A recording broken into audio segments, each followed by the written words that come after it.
question A, well, let's read the instructions first. It says, determine the number of protons, neutrons, and electrons in the following isotopes that are used for medical diagnoses. So what do we know if an atom is neutral, right? If it's not an ion, but if it's neutral, what do we know about that atom in relation to the number of protons and neutrons, protons and electrons? They even, ain't it? That's correct, that they are even. So there's the same number of protons and electrons in a neutral atom. If the charge goes to a negative charge, then we know that we have added electrons. If the charge becomes positive, we subtracted electrons. All right. What do we know about the relationship between the mass number and the number of protons? What information can we take from those two pieces of data?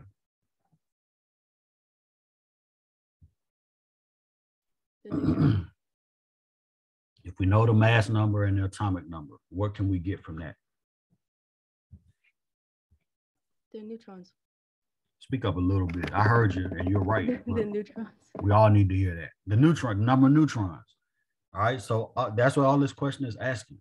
Is how is manipulating the information that you already have. If we know the atomic number, then and the mass number, we can figure out the neutrons. If we know the atomic number and the charge, we can figure out the number of electrons. If it's an ion. So let's take a crack at A and number 1.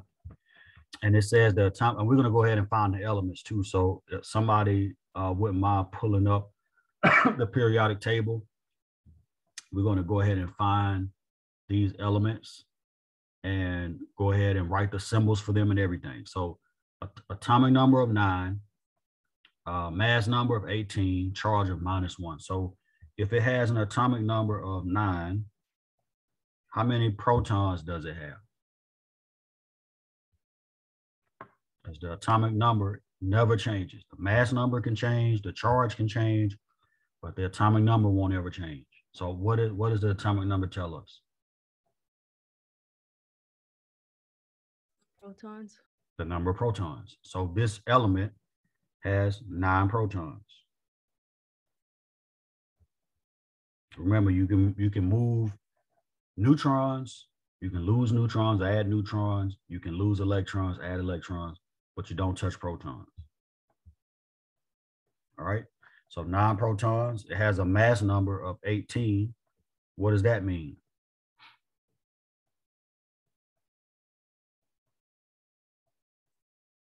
In relation to the protons, what can we use that for? Because it asks us up here to find protons, neutrons, and electrons. Is it electrons? So the mass, remember the electrons are so light that they don't contribute to the mass at all. So the mass number is strictly a product or a function of the protons and neutrons. So we take the mass number and subtract out the protons, we can figure out the number of neutrons. So if we subtract 9 from 18, what do we get? 9 neutrons. All right, now let's work on this charge part. It says the charge is -1. All right. If the charge goes to -1, what have we done to that atom? Did we give it electrons or did we take electrons away from it? You added electrons. Added electrons. So if we know that there are 9 protons in the neutral atom, and by default, 9 electrons if it's neutral, if the charge goes to -1, how many electrons have I added? 10. 10. So we have 10 electrons total, yes, but we only added 1. Good, that's good. So right here, we're going to say that that's excellent. There are 10 electrons. Excellent. 9 protons, 9 neutrons, and because of that -1 charge, there are 10 electrons. All right, everybody following that? Anybody not see it? For the 1 minus, that's a -1? Yes. Okay. So did anybody look up on the periodic table and find what element has the atomic number of 9? Fluorine. Fluorine. Excellent. And this says that, what's the atomic mass of fluorine based on the periodic table? 19. 19. All right, so this is an isotope of fluorine because the mass number is down to 18. So we can write it like we did the other day. We can write F with the mass number here, 18, and then the atomic number here, 9. And also because it's an anion with a negative charge, we can also write it like this, F minus, where we put a negative charge right here. We don't put the number unless it's greater than 1. So if it's just a negative sign, that means that the charge is -1. All right, so that's the symbol for the isotope on this side, and then we also have the symbol for the ion on this side because it is an anion. All right, what about B? Let's do B. I have a question. Go right ahead. On the handout, do we have to write both of those? Yes, because you're gonna, when you see it on the exam, it might ask for both. So you might as well get the practice now. All right. Great question. Right, because it gave us in the problem that these were isotopes. And so we got to get used to writing, if it's an isotope, we have to illustrate it like this, right? We have to show it with the mass number above in the top left, and the atomic number bottom left. All right, let's do B. Can somebody find what element has the atomic number of 43?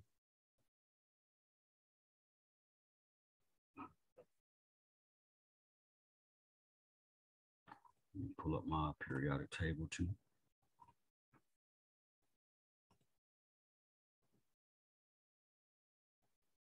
And if you get confused about how to find them, just go across, right? Find the closest number to 43 and work your way across.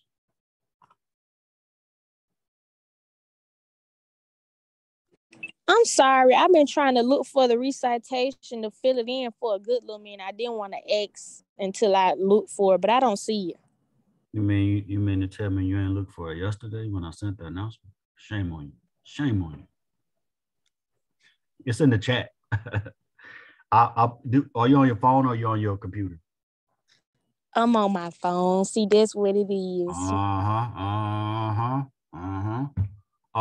Can you get to Blackboard from your phone? Can you go on your, like, what you got, an iPhone? Go on Safari and go to Blackboard? I'm gonna join on my laptop, and can you resend it once I join again? Yep. I'll do that. Just give me thank you. When you rejoin, just put it in the chat, and I'll upload it again. Okay, thank you. No problem. Okay, I see you, Anye. Technetium has a atomic number of 43, and it is a transition metal. It's in the middle of the periodic table. We're going to talk about that in a minute, but yes, so technetium has, and this is the symbol is TC. So it has 43 protons. All right. Has a mass number of 99. How many neutrons? All right. This is a simple calculation. Subtract the atomic number from the mass number, and you'll get the number of neutrons every time. Is it 56? 56 neutrons. Excellent. All right. Now let's deal with this charge. The charge, it says, is +7. All right, let's think about this. What do we know about the charge? Right? You have to add or subtract electrons. Add or subtract electrons. Man, y'all on fire today. I like that. I love it. It's excellent. Add or subtract electrons. Every electron has a charge of -1. So how many electrons do I have to lose to get a charge of +7? 7. 7. Excellent.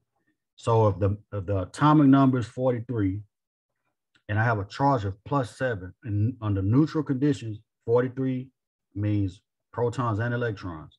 But because it's +7, how many electrons do I have in this case? 36. 36. Come on, man. God, y'all make my job fun. 36 electrons. Excellent. That's exactly right. All right. anytime that the charge goes positive, you lose electrons. If it goes negative, you gain electrons. So this is TC. It has a mass number of 99, and it has an atomic number of 43. Or we can write it as its ion, TC plus 7. All right. Any questions so far? Everybody good? We're going to do 2 more of these, and then we're going to go. I didn't realize when I uploaded this that number 2 was the same as number 1. My fault. But that's one less problem we have to do, so we're good. All right, somebody find the atomic number 53.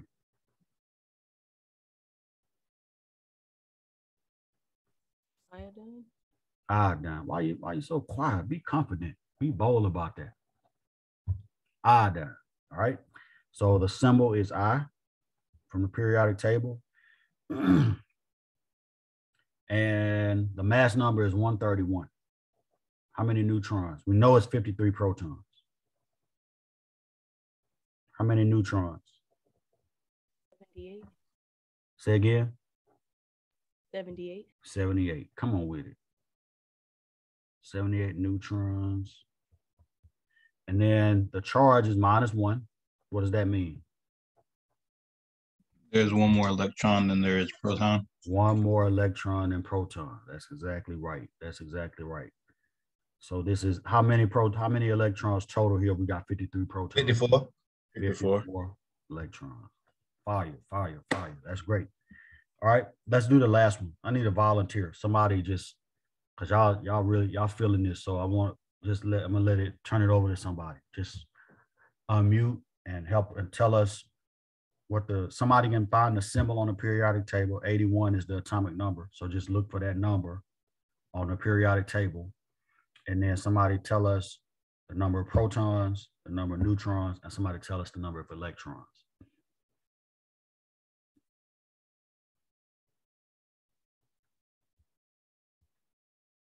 Atomic number is 81. All right. Oh well, someone just said what the element was in the chat.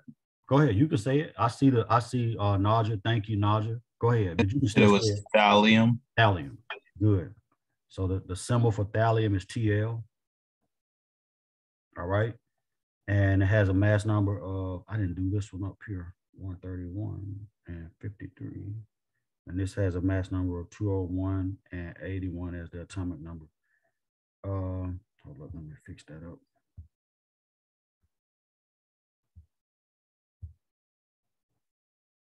All right, and how many neutrons if the mass number is 201? 120. 120, good. 120 neutrons. I'm gonna abbreviate that, 81 protons. And then what about the charge? +1, how many electrons? 80. 80 electrons, excellent, excellent, excellent, excellent. Excellent, 80 electrons. All right, good. We already put the elements in here, so we don't have to do part E. We know that D is thallium, C is iodine, and iodine was -1, so we can write that over here as its ion. We just write I-, and then thallium is +1. We just put TL+. All right. So anytime there's a change in charge, you have to indicate it by putting a superscript and put the charge in the superscript. All right. Dr. Rose, Go ahead. I have one more question. Yeah, go ahead. So on the handout, do we write, all right, let's go like the problem A. Do we put 9 protons, 9 neutrons, then 10 electrons? Or do we put the F and then 18 and then 9 bottom? Which one do we do? All of it. Because so what do we do? What do we do for E? We just write out the name? Yeah, we already did it because we put the elements here: thallium, iodine, technetium, and then fluorine. So we already did that part. That's why I was just saying we don't have to do E. All right. Mm-hmm. Good question. All right. Let's go to E. I'm sorry, number 3, because number 2 is identical to number 1. So we can skip that. It says give the number of protons, electrons, and neutrons and neutral atoms of each of the following isotopes. So the fact that it says the atoms are neutral means something, right? It means that there are no charges, which means what? What can we knock out with, what two birds can we kill with one stone knowing that it's neutral? Protons and electrons. Protons and electrons gonna be the same. So for this one, for A, again, keep in mind when it's written like this, the top number is atomic mass, the bottom number is atomic number. So this is atomic number. So I'm gonna put the symbol in for this. That's Z, and this is A, right? A is for atomic mass, Z is for atomic number. So for boron 10, which is an isotope of boron, how many protons and electrons are there in this neutral isotope? 5. 5. Good. I'm just going to abbreviate it. 5p, 5 electrons, and then how many neutrons? Again, mass minus atomic number. Good. 5 neutrons. 5 neutrons. So 5 protons, 5 electrons, 5 neutrons. What about B? Right? Atomic number on the bottom, mass number in the top. So if the atomic number is 80, what does that mean? Protons and electrons, they're 80. 80 protons, 80 electrons, and then what about neutrons? 119. 119. Excellent. All right. Somebody do C. Help us out. Protons and electrons, that's 29. 29 protons, good. 29 electrons. And then neutrons, what we got? 34. 34 neutrons. Man, you're on fire. All right. Somebody do D. And then we'll go back and talk about the symbols, because that's learning. We're still learning the periodic table too, so we can do that too. I always look for places where information can be transmitted, and this is a good place where we can transmit information. Go ahead. Somebody do D. 6 protons and electrons. Yep. And Neutrons, 7. 7 neutrons. Good. Excellent. All right. E. 34 electrons, 34 protons, and 45 neutrons. 45. What is 45 or 43? 43. All right. We good. We good. I have your back, so we good. All right. So this element on the periodic table. Can somebody locate an element with the atomic number of 34 and tell me what the name of it is? Selenium. Selenium. Good. It's in the far right. It's right. It's in the same group with oxygen. So that's selenium. What about C? Carbon. Carbon. This is an isotope of carbon. C13 is actually an isotope of carbon. What about C? Not C, but C, the question C. Copper. Copper. Is that copper? Copper. Good. Don't ever mistake copper and cobalt. Cobalt is CO, copper is Cu. So that's the way you tell those apart is right here. If you have the atomic number, but if you just see the two elements, just remember that copper comes from the word cuprous. So it's Cu instead of CO, but we just, language evolves over time. So words change. So instead of people calling it cuprous, they started calling it copper. But the symbol for it is always going to be Cu. Hg, what about that? Mercury. Mercury, good. And then B, we talked about this yesterday, actually. Boron. Boron. All right, good, excellent. This is good. This is going way better than well, let me not say that. I always expect it to go good, but this is going swimmingly. Let me say that. All right, we're going to talk about 6 and 8 and 9 tomorrow in class, because we're going to do some we're going to do some work with naming and learning polyatomics and all of that kind of stuff. So we're going to come back to those. I want to go to number 7, and I want to switch screens for a second to pull up the periodic table to give you like an overview of that. All right, so it says use the periodic table to classify each of the following elements. Right, so classify means we're going to put it in a category. We're going to either say it's a metal or a non-metal, and then we're going to push it further and say if it's main group or a transition metal or what we call inner transition metal. Here we're going to call these are lanthanides and actinides. It's a separate class of metals, and they do a lot of weird stuff too, but we're gonna talk about all of it. All right, so let's start with uranium, and let me pull this up, the whole periodic table, so you can see all the elements. Uranium, it has the symbol U, and this morning when I was looking for it, I was all over the periodic table, and I forgot that uranium is an actinide. You can see it right here. I asked the class this morning, and I'll ask you all, what do you know about uranium? What is it used for? What's the practical use for it? Isn't that used to like power stuff, like as a source of energy?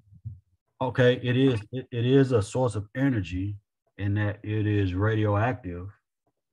But the biggest use for uranium is nuclear weapons. If y'all remember, when President Obama was in office, and we struck this deal with Iran not to enrich uranium. What they were doing was enriching it. In other words, taking uranium and enriching it for its radioactivity to use in a nuclear weapon. That's one of the major uses of uranium is using it in nuclear weapons, because there are lots of types of bombs, right? Hydrogen bombs take advantage of splitting the hydrogen atom, and then you have nuclear weapons, which are totally different. They depend on these radioactive elements like uranium. So, all right, so uranium is it a metal or non-metal? Let me show you how you can tell. Right here, there's a zigzag.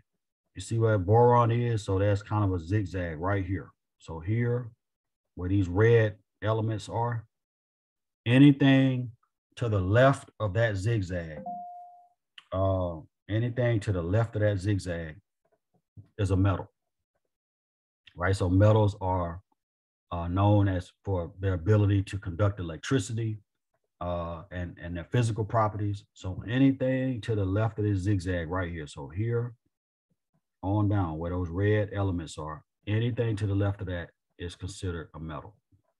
All right, there's different types of metals, right? So that's why I like this periodic table, because it's interactive. You can filter out certain things. So when I click right here, all the non-metals disappear, right? So everything that's shown is what we consider a metal, all right?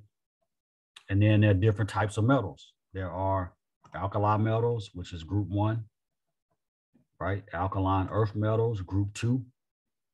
And then transition metals, that's that middle block of metals that's shown here. And then post-transition metals or late transition metals like aluminum, thallium, gallium, these are what we call late transition metals. And then metalloids, here, boron, silicon, germanium, arsenic, antimony, tellurium, astatine. These all, what a metalloid is they have both properties of metals and non-metals, right? They look like metals, but they behave a little bit more like non-metals. And then over here, and everybody has probably already has heard of arsenic before, right? It's like a poison used back in, people still use it, but it was a way to poison people because it doesn't have a taste. So you put it in somebody's tea, you want to get rid of them, knock them off. Back in the day, fix them up some tea, put a little arsenic in it, out. And then we have lanthanides, which are down here. These are also metals, even though they don't come up with the traditional metals.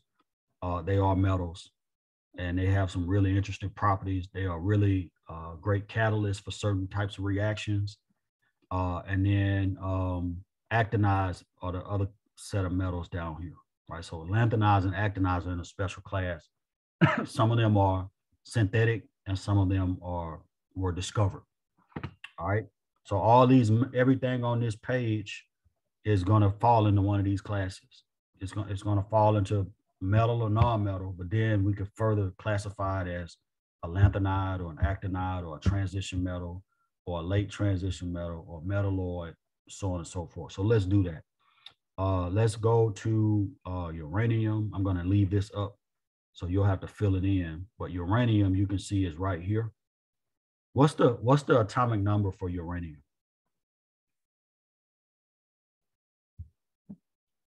$92. 92. Mass number is 238. And uranium is an actinide, so it would be considered a metal, first of all, so we'll call it a metal. But then the secondary classification, we'll call it an actinide. Right?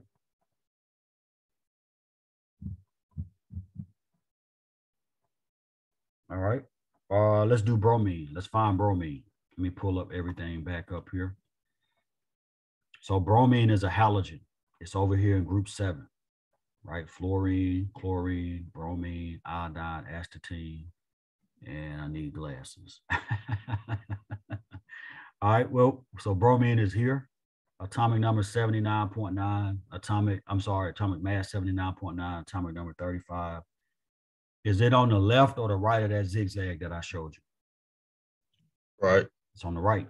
Anything to the right of the zigzag is considered a non-metal or metalloid. Anything to the right is, to the left is considered a metal. So is bromine a metal or non-metal? Non-metal. It's a non-metal. And to further classify, we'll call it a halogen.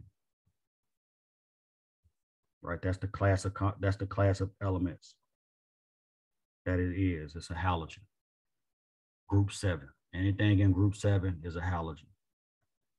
All right, strontium. Strontium.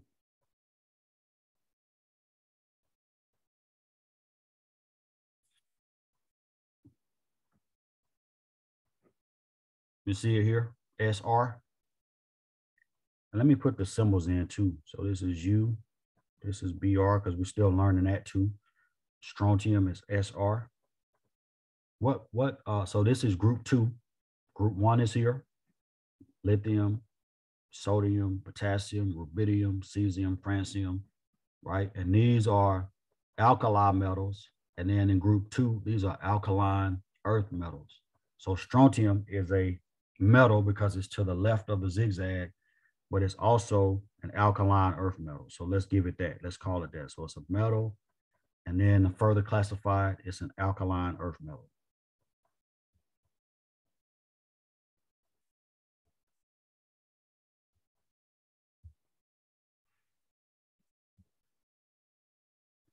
All right, and if you just remember the classes, you're good. I'm not gonna ask you to memorize. I know back in the day, people would ask, make students memorize the whole periodic table, but I really think that's useless because you can Google a periodic table at any point to find out what something is. Now, but what I would urge you to memorize are the classifications. So alkali metals, alkaline earth metals, transition metals, late transition metals, metalloids, and non-metals, right? That's what you need to focus on, because knowing all the elements and not knowing where they are is kind of pointless. All right, what about neon, D? Neon is over here in group 8. Anybody know the name of those elements in group 8? Noble gases. Noble gases. Do you know why they're noble? Why they're called noble gases? Because their outer shell is completely filled. Full outer shell, yep, and they don't react. So they're considered like royalty, like nobility. So they have 8 electrons in their outer shell. and they have no need to react, because we're going to talk about this later with the octet rule. Every element or atom of an element is trying to get to noble gas status. So every element, when it reacts, the reason it reacts is to put those 8 electrons in its shell, whether it's sharing those electrons from another atom or not. That's the goal. So everything is trying to be like a noble gas. All right. All right. So neon is a non-metal. It's on the right side of the zigzag. I'm just going to abbreviate that on the handout as NM. And it's a noble gas. All right. Gold. What about gold? Gold is in this block here.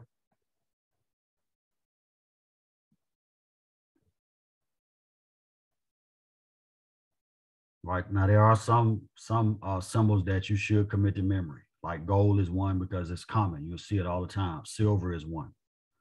Chromium is one. Cobalt, copper, zinc. You know, the non-metals for sure. All right. Go ahead. Anybody? Is it a transition metal? It's a transition metal.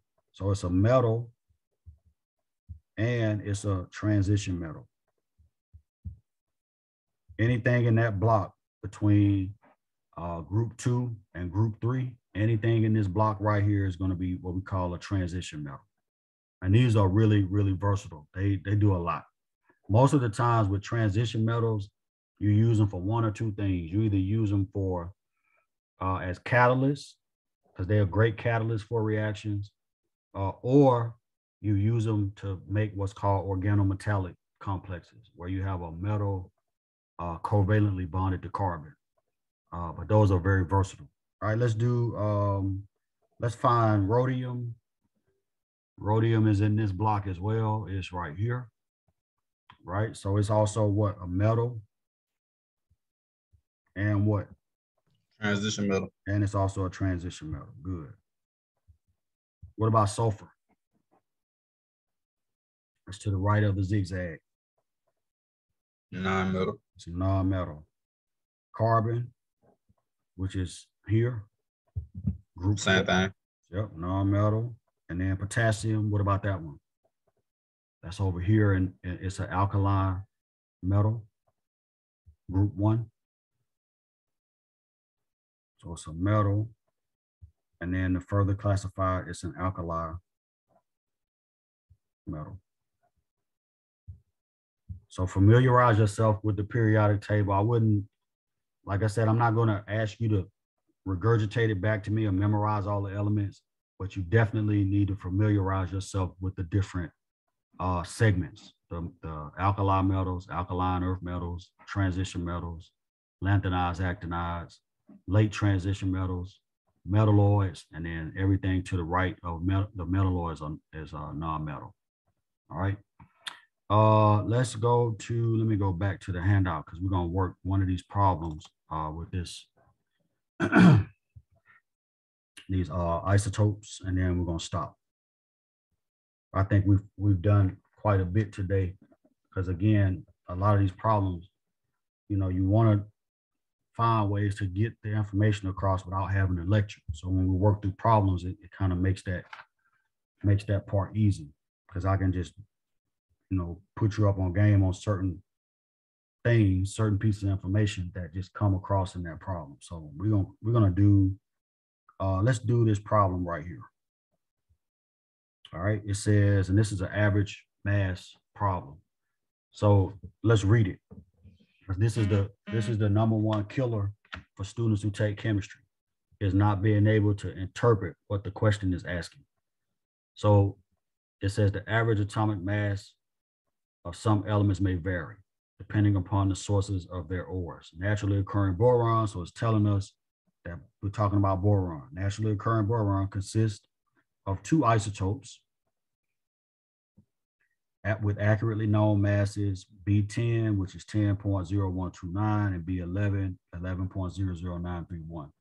It says the actual atomic mass of boron can vary, right? So this is the actual atomic mass. So we're talking about the average, 10.807 and 10.819, depending on whether the mineral source is from Turkey or the United States. So Turkish boron, this is the atomic mass, the average atomic mass. American boron is right here, all right? So it says, this is the question. All of that information, and now based on that, this is where we are. Calculate the percent abundance leading to the two average atomic masses from these two countries. So what do we know about average atomic mass? What's the formula for calculating that? Anybody remember? Let me abbreviate it, save some room. The average atomic mass, right? That is, we set that equal to the what? The fractional abundance. Is that right? And that's multiplied by the mass of the isotope. Right, so we got 10 isotopes, and this is a sum. All right, let me fix that signal. That looks kind of raggedy. Right, so it's the sum of these terms. So let's say we have 5 isotopes, and each isotope has a specific fractional abundance, and each isotope has a specific mass. Then that's going to be 5 terms, right? It's going to be isotope 1 plus isotope 2 plus isotope 3 plus isotope 4 plus isotope 5, so on and so forth. But it's always going to be these 2 terms that we're multiplying together. All right. So we want to calculate the fractional abundance. This is the number that we're looking for. That when it says percent abundance, this is the number that we're looking for, because we can take that fractional abundance and multiply it by 100 to get the percent. All right. So we're looking, let's start with the Turkish boron.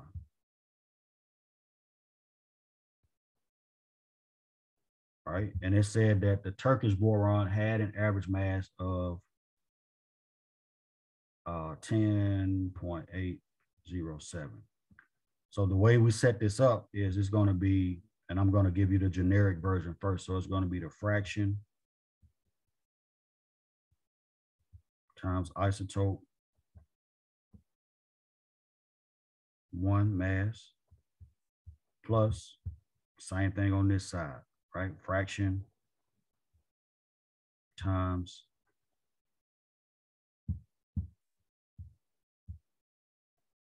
isotope mass. Are y'all following that? Right? However many isotopes we have, that's how many terms are going to be in this equation. But here we only got 2 isotopes. What don't we have? We know the masses of the isotopes. We know the average mass. What are we looking for? Percentage? The percentage or the fractional abundance. We don't know that. So when we don't know the fractional abundance, we have to solve for it. All right. So what we're going to do in this case with this Turkish boron is we're going to put in the isotope mass for the isotope that's closest to the average mass, and the fraction for that, we're going to make that X. So this is going to be 11.0093 times X in parentheses. All right. And anytime we're doing a problem like this, you can, if you have to solve for the fractional abundance, you want to make X, make the X term, use that in conjunction with the mass of the isotope that's closest to what's on the periodic table.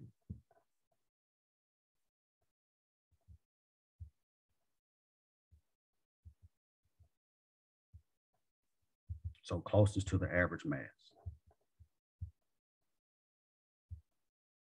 Right, because if you swap the numbers around, then you're going to get a different outcome. So the average, the fraction that's closest to the average mass, you want to make that X. So it's this isotope, because that's 11 and the average mass is 10.8. So that plus, right, now we got 10.0129. And then we're going to make this times 1 minus X. All right, let's pause right there. The fraction X and the other fraction for the other isotope have to add up to 1. So once we find X, we find the other fraction by subtracting that X from 1. Are y'all following that? That's how we find that. All right. So X and then 1 minus X. All right. So now we just got to solve for X. So we need to distribute this term so we can get this in a way where we can combine like terms and solve for X. So this is going to be 11.0093X plus 10.0129 minus 10.0129X. Anybody not seeing that? All I did was combine these two together.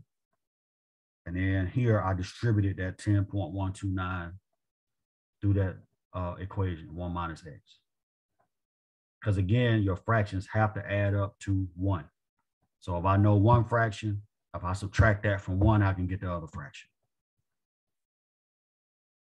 All right, and this is all equal to 10.807, sorry. Right, so now I can combine the X terms. Let's put those together. Can somebody subtract that real quick? 11.0093 minus 10.0129. What do you get from that?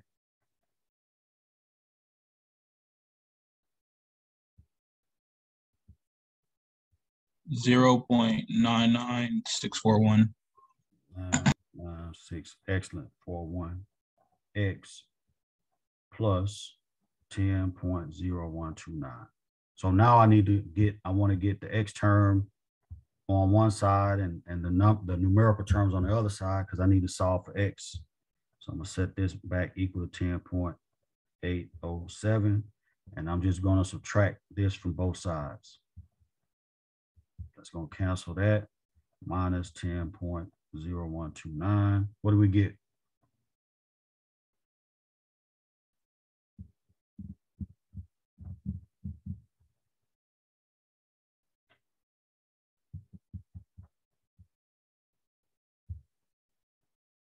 Anybody got it yet? 0.7941.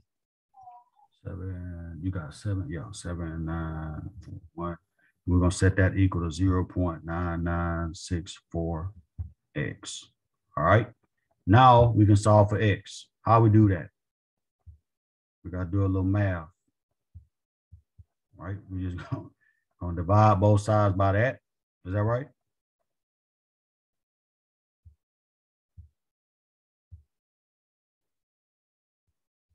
That's going to cancel. And so X is going to be this number divided by 0.9964, which is what?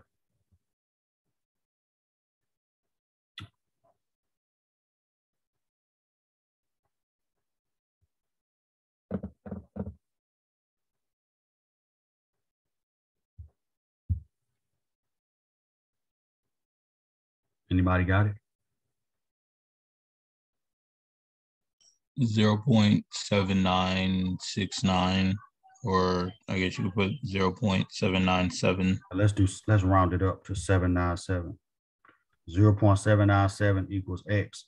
So the fraction, again, we said that X up here was the fraction for B11. And then this is B10 in Turkey.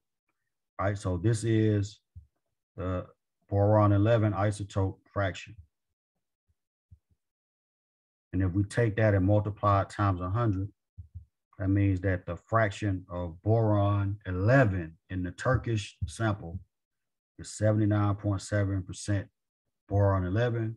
And then 1 minus X would be the B10 fraction, which would be 1 minus 0.797, which would be 0.203. And we multiply that times 100 to get the percentage.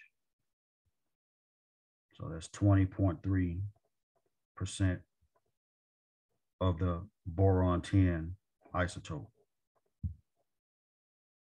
So 20.3% of that, and the other one is 79.7%. And that's for Turkey. Now to do the American isotope, what do? It looks like a lot, but we really only need to change one number, right? We really only have to change this number right here. We'll do it in class tomorrow, but we really only need to change that number to calculate the percent abundances for the American sample. But we'll do it in class tomorrow. All right, any questions? I know we went over a little bit, but I think this has been very productive, extremely productive. And thank you all for your participation as well.